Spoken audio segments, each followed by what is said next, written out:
بسم اللہ الرحمن الرحیم۔ السلام علیکم۔ فدائی قبیلہ کے چند ایک منافق لوگوں نے اس وقت کے مشہور عالموں کو اکٹھا کیا کہ سلطان صلاح الدین ایوبی رحمۃ اللہ علیہ سے ایسے سوال پوچھے جائیں گے جن کا ان کو جواب ہرگز نہیں آنا چاہیے۔ فدائی قبیلہ میں یہ اعلان کیا گیا کہ جو سب سے زیادہ مشہور عالم ہیں، جن کے پاس علم کا سمندر ہیں، وہ لوگ آج سردار کے پاس حاضر ہوں۔ جب تمام بڑے یہودی عالم اکٹھے ہوئے تو فدائی قبیلہ کے سردار نے کہا کہ تم لوگ ایسے سوال بناؤ جن کا جواب سلطان کو نہیں آنا چاہیے۔ اگر سلطان کو جواب نہ آیا تو میں تم سب کے لیے الگ الگ جنت بنواؤں گا۔ جو تم منہ سے نکالو گے تمہارے لیے میں وہ پیدا کروں گا۔ تمام عالم بہت خوش ہوئے۔ اسی سردار کے محل میں ایک بوڑھی عورت کام کیا کرتی تھی۔ اس نے کہا کہ سردار، میں بھی ان کے ساتھ جاؤں گی۔ سردار نے کہا، ابھی بڑھیا میری بات پوری ختم نہیں ہوئی، بے شک تم بھی ان کے ساتھ جاؤ۔ اگر تم میں سے کسی نے سلطان کو لاجواب کر دیا تو اس کے لیے دنیا میں ہی جنت بناؤں گا، اور دنیا کی جو چیز کہو گے وہ تمہیں مہیا کی جائے گی۔ لیکن اگر تم میں سے کوئی شخص سلطان کو لاجواب نہ کر سکا تو تم سب کی گردنیں اڑا دی جائیں گی۔ یہ کہہ کر سردار اپنی جگہ سے اٹھ گیا اور یہ یہودی عالم اور ان کے ساتھ یہ بوڑھی عورت اسلام پر ریسرچ کرنے لگے کہ ایسے کون سے سوال تلاش کیے جائیں کہ جن کا جواب سلطان صلاح الدین ایوبی رحمۃ اللہ علیہ کو نہ آئے۔ آخرکار ایک دن یہ سارے یہودی عالم اور یہ بوڑھی عورت سلطان صلاح الدین ایوبی کی عدالت میں پہنچ گئے اور سوال کیا کہ اے سلطان صلاح الدین، آج ہمیں آپ سے چند سوال کرنے ہیں۔ اگر آپ ان کا جواب دے دیں تو ہم آپ کو مسلمانوں کا حقیقی سربراہ اور دین اسلام کو سچا مذہب مان لیں گے۔ سلطان کی یہ عادت تھی کہ آپ سے جب بھی کوئی کافر اسلام کے بارے میں سوال کرتا تو آپ اس کو ضرور اس کا جواب دیتے ہیں۔ پھر ایک یہودی عالم کھڑا ہوا اور سوال کیا کہ آپ کے نبی حضرت محمد صلی اللہ علیہ وسلم کی کتنی مائیں تھیں؟ یہ سنتے ہی سلطان صلاح الدین ایوبی کے سپاہیوں نے تلواریں نکال لیں کہ شاید یہ یہودی آپ صلی اللہ علیہ وسلم کی والدہ کے بارے میں گستاخی کر رہا ہے۔ لیکن سلطان نے اپنے سپاہیوں کو منع کیا اور کھڑے ہو کر دونوں ہاتھ باندھ کر جواب دیا کہ سیرت مصطفیٰ میں حضور نبی کریم حبیب رب کائنات حضرت محمد صلی اللہ علیہ وسلم کی رضائی ماؤں کی تعداد 6 ہیں، جن میں 3 شادی شدہ اور 3 غیر شادی شدہ تھیں۔ سلطان صلاح الدین ایوبی رحمۃ اللہ علیہ نے بڑے زور دبدبے سے کہا، حقیقی ماں کے علاوہ اگر کوئی عورت کسی بچے کی پرورش اور دودھ پلائے تو وہ ایک اضافی ماں کا درجہ حاصل کر لیتی ہیں، جسے ام رضاع، رضائی ماں یا دودھ پلانے والی ماں کہتے ہیں۔ اس عورت کے شوہر کو بچے کے باپ کا درجہ دیا جاتا ہے، جبکہ اس کے بچوں کو بھی اس بچے کے حقیقی بہن بھائیوں کی طرح سمجھا جاتا ہے، اور اس کی ان میں سے کسی سے شادی نہیں ہو سکتی۔ اس طرح ایک عورت جس طریقے سے بچے کے 2 برس کے ہونے سے پہلے اس سے کم از کم 5 بار دودھ پلایا ہو، اسلامی قانون کے دیے ہوئے خصوصی حقوق کے تحت وہ اپنے دودھ کے رشتے سے اس بچے کی ماں بن جاتی ہیں۔ دودھ پینے والا بچہ رضائی ماں کے دوسرے بچوں کا مکمل طور پر بہن یا بھائی سمجھا جاتا ہے، یعنی کہ ایسا لڑکا اپنی رضائی بہن اور ایسی لڑکی اپنے رضائی بھائی کی محرم ہوتی ہے۔ کوئی دوسرا مذہب کسی دودھ پلانے والی ماں کو ایسا رتبہ نہیں دیتا۔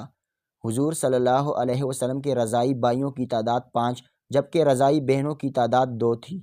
سلطان صلاح الدین ایوبی کی اس فصاحت و بلاغت سے بھرپور آواز نے یہودیوں کو حیران کر دیا۔ پھر ان یہودی عالموں کے ساتھ ایک بوڑھی عورت جو تھی، اس نے سوال کیا کہ اے سلطان، یہ بتاؤ کہ حضور صلی اللہ علیہ وسلم نے کتنے دن تک اپنی والدہ ماجدہ کا دودھ پیا؟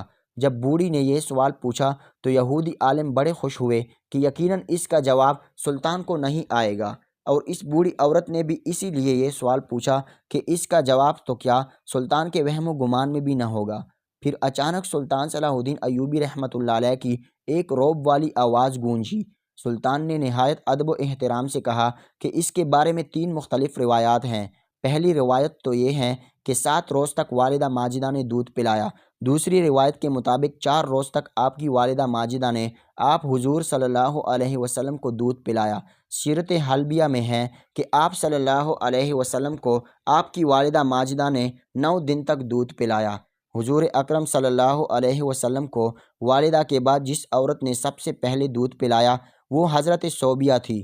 والدہ ماجدہ کے بعد حضرت حلیمہ سعدیہ کے پاس جانے سے پہلے آپ صلی اللہ علیہ وسلم کو آپ کے چچا ابو لہب کی باندی حضرت صوبیہ نے دودھ پلایا۔ جس وقت آپ صلی اللہ علیہ وسلم نے دودھ پیا اس وقت وہ آزاد ہو چکی تھی، کیونکہ ابو لہب کو بھتیجے کی ولادت کی خبر حضرت صوبیہ نے جس وقت دی تھی اس وقت ابو لہب نے ان کو آزاد کر دیا تھا۔ اس کا صلہ ابو لہب کو بھی ملا کہ اسے جہنم کی دہکتی ہوئی آگ میں تھوڑا سا پانی نصیب ہو گیا۔ روایات میں ہے کہ جب ابو لہب مر گیا تو کسی گھر والے نے اس کو خواب میں برے حال میں دیکھا تو پوچھا کہ تیرے ساتھ کیا معاملہ کیا گیا؟ اس نے جواب دیا کہ جب سے تم سے جدا ہوا ہوں سخت عذاب میں مبتلا ہوں، البتہ صوبیہ کے آزاد کرنے کی وجہ سے تھوڑا سا پانی مل جاتا ہے۔ حضرت صوبیہ نے آپ صلی اللہ علیہ وسلم کے علاوہ اپنے بیٹے حضور صلی اللہ علیہ وسلم کے چچا حضرت حمزہ بن عبد المطلب اور عبداللہ بن عبد الصاد مخزومی کو بھی دودھ پلایا۔ اس طرح حضرت صوبیہ سے حضور صلی اللہ علیہ وسلم کے یہ 3 رضاعی بھائی تھے۔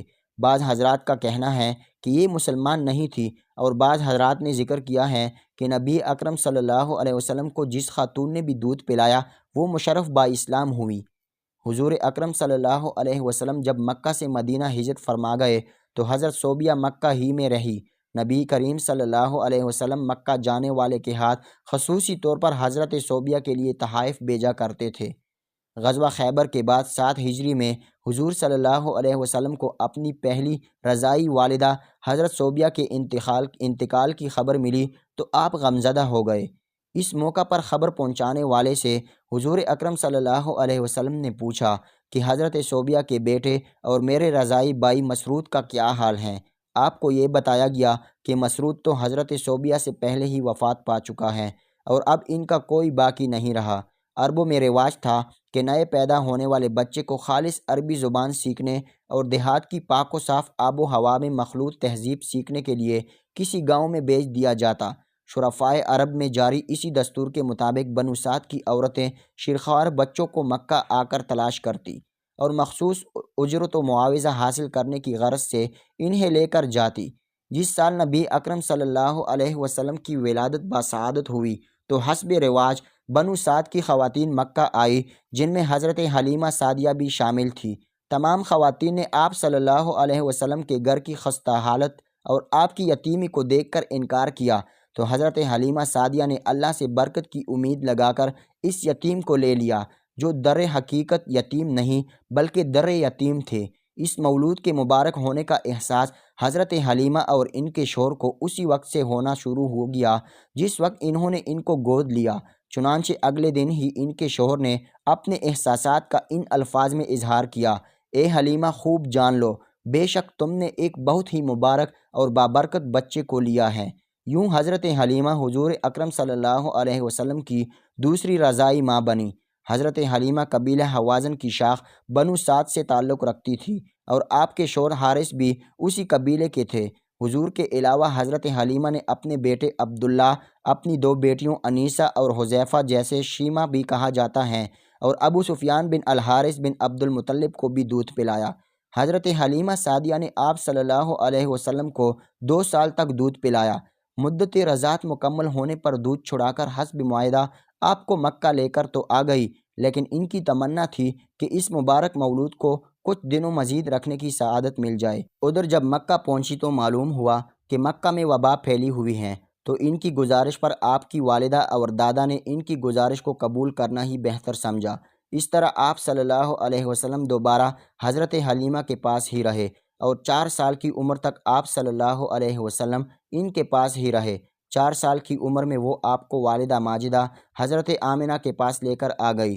غزوہ حنین پر ایک دفعہ جورانہ مقام پر حضور اکرم صحابہ کی محفل میں اچانک ایک عورت آئی، جن کے لیے نبی پاک خود کھڑے ہو گئے اور اپنی مبارک چادر زمین پر بچھا کر اپنی جگہ پر بٹھا دیا۔ صحابی رسول ابو الطفیل کہتے ہیں کہ میں نے صحابہ سے پوچھا کہ یہ کون ہے، تو صحابہ نے جواب دیا کہ رسول اللہ صلی اللہ علیہ وسلم کی رضاعی ماں حضرت حلیمہ سعدیہ ہیں۔ حضرت حلیمہ کی وفات مدینہ میں ہوئی اور جنت البقیع میں آپ کو دفن کیا گیا۔ حضور صلی اللہ علیہ وسلم کی تیسری رضاعی ماں حضرت ام فروہ تھی۔ ابھی سلطان صلاح الدین ایوبی رحمۃ اللہ علیہ اپنا بیان جاری رکھے ہوئے تھے کہ وہ بوڑھی یہودی عورت بولی کہ سلطان، یہ بتائیے کہ وہ کون سی 3 عورتیں ہیں جنہوں نے کنوارے پن میں آپ صلی اللہ علیہ وسلم کو دودھ پلایا، یعنی کہ وہ کنواری تھی، ان کی شادی تک نہیں ہوئی تھی، تو ان کی چھاتیوں میں دودھ بھی آ گیا، اور ان کا نام کیا تھا؟ یہ سن کر سلطان صلاح الدین ایوبی رحمۃ اللہ علیہ کی آنکھوں میں آنسو آ گئے اور فرمایا کہ کیا شان ہے میرے مصطفیٰ کی، تم تمام یہودی مرد و خواتین اگر جان جاؤ تو تم لوگ اس ساری دنیا کو لٹا دو اور نبی اکرم صلی اللہ علیہ وسلم کے پیار کو، ان کی اداؤں کو اپنا لو۔ پھر سلطان صلاح الدین ایوبی رحمۃ اللہ علیہ نے کہا کہ سیرت نگاروں نے لکھا ہے کہ آپ صلی اللہ علیہ وسلم کو بنی سلیم کی 3 کنواری لڑکیوں نے بھی دودھ پلایا۔ انہوں نے اپنا سینہ جو ہی نبی اکرم صلی اللہ علیہ وسلم کے مبارک منہ سے لگایا، دودھ جاری ہو گیا، جسے آپ صلی اللہ علیہ وسلم نے پیا، اور اتفاق یہ کہ ان تینوں کا نام عاتقہ تھا۔ بے شک یہ بھی حضور اکرم صلی اللہ علیہ وسلم کے بچپن کے معجزوں میں سے ایک عظیم معجزہ ہیں۔ یہ سنتے ہی وہ عورت سجدے میں گر گئی اور بڑے مجمع میں کہنے لگی کہ میری جتنی عمر گزری ہے سب فضول تھی، در حقیقت اصل مذہب دین اسلام ہے، اور نبی اکرم صلی اللہ علیہ وسلم کی تعلیمات حرف بحرف درست ہے۔ میں دائرہ اسلام میں داخل ہونے کا اعلان کرتی ہوں۔